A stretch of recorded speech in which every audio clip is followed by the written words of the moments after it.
Bonjour, nous voici dans MQ13 qui fait suite à MQ12.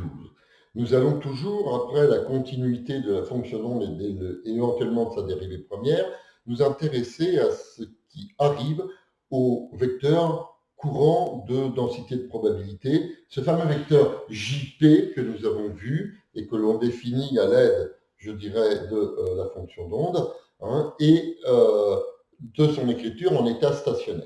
Bon. Alors, nous savons que de manière générale, le vecteur JP égale h bar k en vecteur sur M, et on va avoir phi étoile phi comme ceci, en x, puisqu'on est ici. Donc, je vous rappelle que le vecteur k, c'est en fait k ux, voilà, tel que c'est prévu, et qu'il convient, je dirais, d'exprimer phi et phi étoile pour la valeur x choisie. Je vous rappelle aussi qu'on a la densité volumique de probabilité qui est exprimée proportionnellement à phi étoile phi de cette manière. Alors, je reviens sur ce que j'ai écrit là. Ce n'est pas une égalité, c'est une proportionnalité au départ, puisque pour l'instant, nous n'avons pas normé la fonction d'onde. Donc, tout ce qu'on sait, c'est que le courant est proportionnel à cette écriture-là et que la densité volumique de probabilité ou linéique de probabilité est proportionnelle à ceci. Tout ce que nous remarquons, c'est que nous avons ici quelque chose qui est indépendant de t. Indépendant de t. Conséquence, si on écrit la loi de conservation des probabilités, nous avons, je vous le rappelle, la divergence dans le cas général du vecteur JP plus la dérivée partielle par rapport au temps de la densité volumique de probabilité qui fait 0. Or, puisque c'est indépendant du temps, ce terme-là fait 0. Eh oui. En conséquence de quoi, quand on est en état stationnaire, on voit que JP obéit au fait que la divergence de JP égale 0. Autrement dit, JP est un flux conservatif.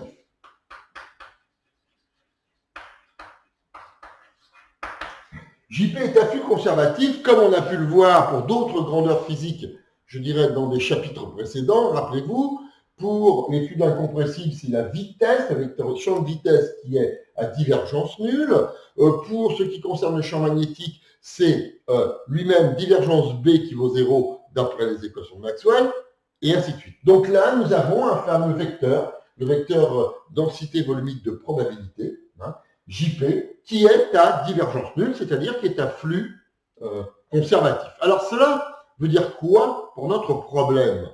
Eh bien, nous sommes à une dimension, on a ici un axe des x, ok, et on va raisonner sur une zone comme ceci, voilà, qui est entre x1 et x2, la chose est bien claire, et on va envisager qu'il y ait un certain JP1 plus qui rentre, un certain JP1 moins qui sort, un certain JP2 plus qui sort, un certain JP2 moins qui rentre. Voilà, on envisage ceci. Ça pourra représenter beaucoup de choses. X1 et X2 pourront être X et X plus dx. Ça pourra être la valeur frontière, une petite zone autour de la valeur frontière de notre changement de domaine de 1 à 2 comme on l'a envisagé. Mais il y a quand même quelque chose de global dans cette histoire-là. Et si on regarde maintenant ce qu'est le vecteur surface, alors ici, on a un vecteur comme ceci, S. Ici, on a un vecteur comme cela, S. Alors ça, ce sera S1 et ça, ce sera S2. Je vous rappelle que les vecteurs surface sont orientés de l'intérieur vers l'extérieur et perpendiculaires à la surface. Et donc, en termes de flux, puisque le flux total doit être nul, j'ai donc un JP1 plus scalaire S1 plus JP1 moins scalaire S1 plus JP2 plus scalaire S2 plus JP2 moins scalaire S2, et ça doit faire 0. Ça doit faire 0. Bon, en conséquence de quoi, il est très clair que, en réalité, si on regarde les vecteurs K, UX ou moins UX, ici c'est selon UX, ici c'est selon moins UX, ici c'est selon UX, ici c'est selon moins UX, et on voit très clairement qu'ici, le polyscalaire est négatif, que ici, le polyscalaire est positif, que ici, le polyscalaire est positif, et qu'ici, le polyscalaire est négatif. Voilà.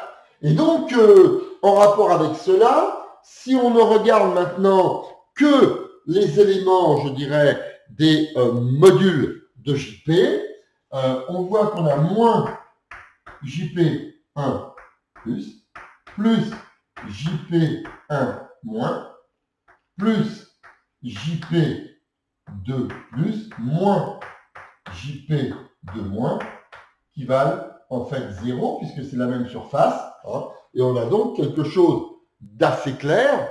Hein.